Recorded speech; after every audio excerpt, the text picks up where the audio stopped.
आज हम आपको लेकर चलेंगे एक कोर्ट क्लर्क की पूरी दिनचर्या में और देखेंगे कोर्ट में काम करने वाले क्लर्क का दिन कैसा होता है। सुबह लगभग 9:30 बजे क्लर्क कोर्ट पहुंचता है। सबसे पहले काम होता है अटेंडेंस दर्ज करना, अपनी टेबल और फाइल्स को व्यवस्थित करना। इसके बाद क्लर्क अपने सेक्शन में रखी हुई केस फाइल्स को चेक करता है। कौन सा केस आज लिस्ट में है, कौन सा कल, इन सब की तैयारी उसे ही करनी होती है। फाइल मैनेजमेंट और प्रिपरेशन। अब शुरू होता है क्लर्क का सबसे महत्वपूर्ण काम, केस फाइल्स को व्यवस्थित करना।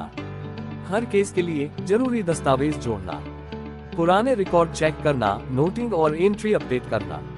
क्लर्क ये सुनिश्चित करता है कि जब कभी जज केस सुने तो सभी कागजात सही क्रम में मौजूद हो, यानी क्लर्क ही कोर्ट की रीड होता है। Court session time. जैसे ही कोर्ट की कार्यवाही शुरू होती है, क्लर्क की जिम्मेदारी और बढ़ जाती है। उसका काम होता है जज के सामने फाइल्स पेश करना, केस नंबर और नाम पुकारना, ऑर्डर और निर्देश नोट करना। कई बार क्लर्क को तुरंत फाइल ढूंढ कर देना होता है और यहाँ गलती की कोई गुंजाइश नहीं होती। डाटा एंट्री और रिकॉर्ड कीपिंग। कोर्ट के बीच बीच में या बाद में क्लर्क का काम होता है कंप्यूटर में डेटा एंट्री करना, केस स्टेटस अपडेट करना, ऑर्डर की कॉपी तैयार करना।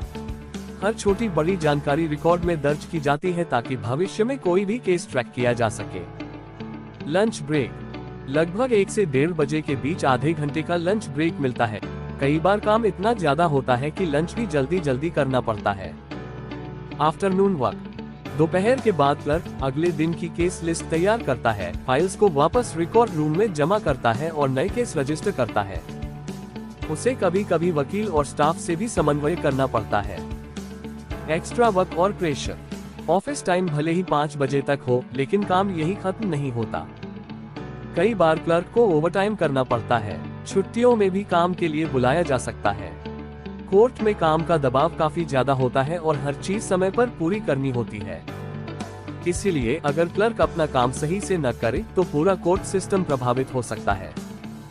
ये थी एक कोर्ट क्लर्क की दिनचर्या।